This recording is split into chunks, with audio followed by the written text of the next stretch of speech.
Hello student, आज हम देखने वाले हैं वैद्युत चालन चैप्टर से वैद्युत धारा तथा अनुवन वेग में संबंध, जो बोर्ड एग्जामिनेशन के लिए बहुत ज़्यादा इम्पोर्टेंट है।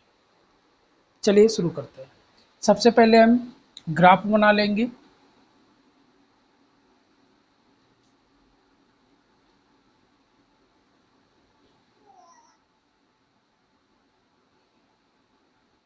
मान लेंगे कि एक चालक है जिसकी लंबाई हमारी क्या है, L है। इसका क्षेत्रफल हम A मान लेंगे। इसमें मुक्त इलेक्ट्रॉनों की संख्या N मान लेंगे। इस चालक में कितने इलेक्ट्रॉन उपस्थित हैं? मुक्त इलेक्ट्रॉन स्मॉल n है। अब इस चालक को एक बैटरी से कनेक्ट कर देंगे। हमने क्या किया, इस चालक को एक बैटरी से कनेक्ट कर दिया, जोड़ दिया, जिसमें एक प्लस टर्मिनल और एक माइनस टर्मिनल है। अब इसमें हम धारा प्रवाहित करेंगे, तो धारा मान लेंगे क्या प्रवाहित हो रहा है, आई। तो इसमें जो उपस्थित इलेक्ट्रॉन होंगे, जो मुक्त इलेक्ट्रॉन होंगे, धारा की दिशा में गति करने लगेंगे। और कुछ इलेक्ट्रॉन ऐसे होते हैं जो इसके विपरीत कार्य करते हैं, इसके विपरीत गति करते हैं, धारा की दिशा के विपरीत गति करते हैं। धारा के दिशा के विपरीत गति करते हैं। इन इलेक्ट्रॉनों का जो औसत वेग होता है उसको बोलते हैं अनुवन वेग। वो आप इसके पहले वीडियो में देख चुके हैं। इलेक्ट्रॉन धारा के विपरीत दिशा में इलेक्ट्रॉनों का औसत वेग क्या कहलाता है, अनुवन वेग कहलाता है। या फिर वैद्युत क्षेत्र के विपरीत दिशा में इलेक्ट्रॉनों का औसत वेग, जब धारा प्रवाहित की जाएगी तो वैद्युत क्षेत्र उत्पन्न होगा, वो वैद्युत क्षेत्र धारा की दिशा में उत्पन्न हो जाता है। तो वैद्युत क्षेत्र के विपरीत दिशा में इलेक्ट्रॉनों का औसत वेग अनुवन वेग कहलाता है। अब एक चीज और जान लो, एक होता है श्रांत काल, जो बोर्ड एग्जाम के में बहुत ज़्यादा पूछा जाता है। श्रांत काल क्या होता है? जब दो इलेक्ट्रॉन आपस में टकराते हैं, जब दो इलेक्ट्रॉन आपस में टकराते हैं तो इनके बीच अल्प समय लगता है, बहुत ही कम समय लगता है, वो समय कहलाता है श्रांत काल। एक बार दोबारा सुन लो, जो पेपर में एक नंबर में बहुत ज़्यादा पूछा जाता है। श्रांत काल क्या होता है? श्रांत काल जब दो इलेक्ट्रॉन आपस में टकराते हैं तो उनके बीच लगा अल्प समय क्या कहलाएगा? श्रांत काल कहलाएगा। बात क्लियर है? चलिए संबंध माना क्या लिखना है? लिखना है माना एक चालक है जिसकी लंबाई L है, जिसमें मुक्त इलेक्ट्रॉनों की संख्या स्मॉल n है तथा क्षेत्रफल हमारा क्या है, A है। जब इस चालक में वैद्युत धारा प्रवाहित की जाती है तो मैक्सिमम इलेक्ट्रॉन धारा के दिशा में कार्य करने लगते हैं तथा गति करने लगते हैं, और कुछ इलेक्ट्रॉन धारा के विपरीत दिशा में गति करने लगते हैं। बात क्लियर है? इस चालक में जितने भी इलेक्ट्रॉन उपस्थित होंगे, मान लेंगे वो कुल चालक में कुल इलेक्ट्रॉनों की संख्या कैपिटल N है। कितनी है? Capital N। और इसमें जो मुक्त इलेक्ट्रॉनों की संख्या मान लेंगे स्मॉल n है। बात क्लियर है? चलिए यही माना लिखना है। अब सबसे पहले शुरू करेंगे, लिखेंगे चूंकि वैद्युत धारा बराबर क्या होता है, वैद्युत धारा, वैद्युत धारा I इक्वल टू क्या होता है, Q अपान T। क्या होता है? Q अपान T। Q क्या है? आवेश है, T क्या है? समय है। ठीक, आवेश वैद्युत धारा क्या होता है? आवेशों की गति क्या कहलाता है? वैद्युत धारा कहलाती है। या फिर आवेश प्रवाह की दर क्या कहलाता है? वैद्युत धारा कहलाती है। तो I इक्वल टू आपको पता है Q अपान T होता है। Q इक्वल टू क्या होता है?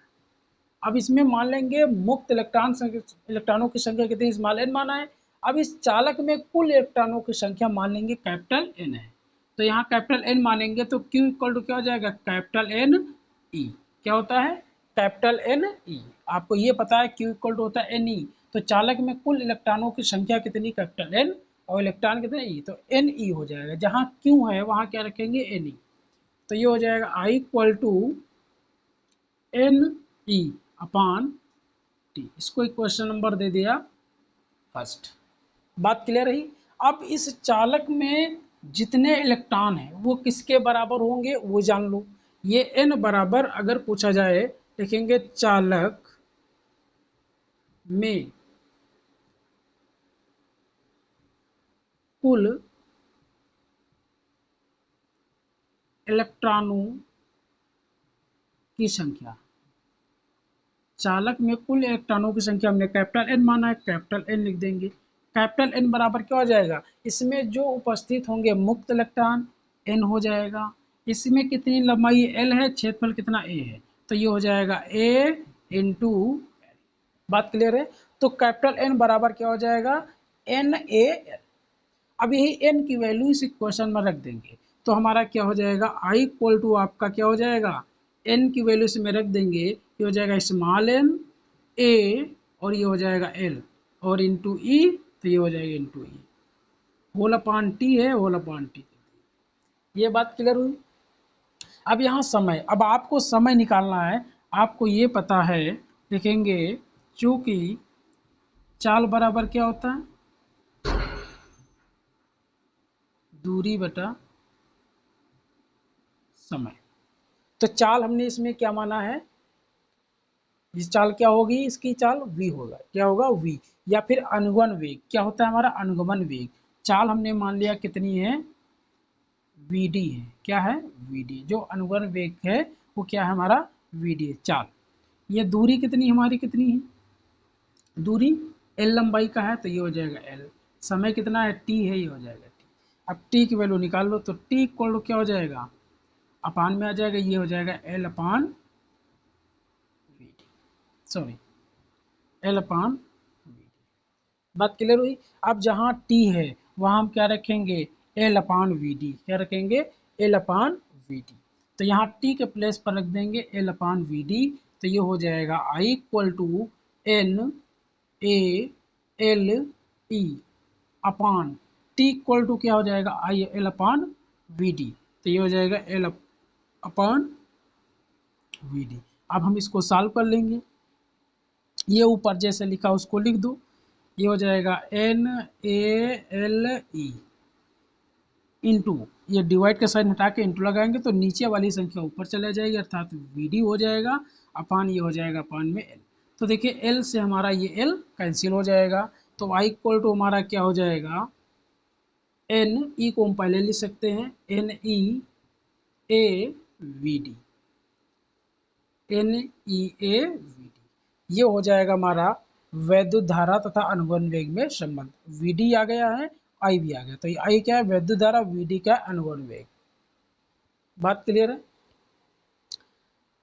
एक बार दोबारा फिर से समझ लो। सबसे पहले क्या करेंगे, चालक बना लेंगे, इसमें मानेंगे मुक्त इलेक्ट्रॉनों की संख्या स्मॉल n है और इस चालक की लंबाई l है जिसका क्षेत्रफल a है।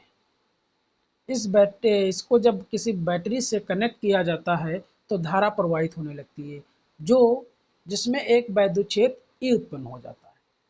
बात क्लियर है। इस चालक में उपस्थित मुक्त इलेक्ट्रॉनों की संख्या स्मॉल n है, कितनी है, स्मॉल n है, क्लियर है। फिर आपका क्या हो जाएगा, इस चालक में कुल इलेक्ट्रॉनों की संख्या, पूरे चालक में वो मुक्त इलेक्ट्रॉन की संख्या स्मॉल n और कुल चालक में कुल इलेक्ट्रॉन संख्या कैपिटल N मान लिया। बात क्लियर है, इतना माना हो गया। धारा I इक्वल टू क्या होता है Q अपान T, तो Q इक्वल टू क्या होता है Ne, क्या होता है Ne, तो N बराबर हमारा क्या हो जाएगा, इसमें जो उपस्थित होंगे मुक्त इलेक्ट्रॉन और क्षेत्रफल और इसकी लंबाई, इनका गुणनफल किसका बराबर हो जाएगा, कैपिटल N के, हमने लिख दिया कैपिटल N। तो कैपिटल N जहाँ लिखा है वहाँ क्या करेंगे हम, कैपिटल N की वैल्यू ये पुट कर देंगे, ये पुट कर दिया, ये लिखा था ये लिख दिया, अपान में T लिखा T लिख दिया। अब T इक्वल टू हम निकालेंगे इससे चालक से, तो आपको पता है चाल बराबर क्या होता है, दूरी बटा समय, या फिर वेग बराबर क्या होता है, विस्थापन बटा समय अंतराल। तो चाल की जगह आपका क्या हो जाएगा, यहाँ Vd आ जाएगा। दूरी कितनी हमारी, कितनी लंबाई L है, तो यहाँ L हो जाएगा। समय कितना है, T है, तो ये हो जाएगा T। अब यहाँ देखिए T है, तो यहाँ से हम T की वैल्यू निकालेंगे, या T है यहाँ इधर मल्टीप्लाई करेंगे, T हो जाएगा इंटू में हो जाएगा, इधर अपान में हो जाएगा, T equal to L upon Vd हो जाएगा। अब जहाँ इसमें T लिखा है वहाँ क्या रखेंगे, L अपान Vd, तो T के प्लेस पर क्या रख देंगे, L अपान Vd। अब ये जैसे लिखा था वैसे लिख दिया, डिवाइड का साइन हटा दिया तो गुणे का साइन लगा दिया। अब ये इस जो अपोजिट कर देंगे, इसका उल्टा गुणा कर देंगे, ये नीचे Vd है इसको ऊपर कर दिया, ये ऊपर था, इसको हमने नीचे कर दिया, तो एल से एल हमारा कैंसिल, क्या बचेगा NaEVD, हमने ई को पहले लिख दिया, NeAVD। बात क्लियर हुई?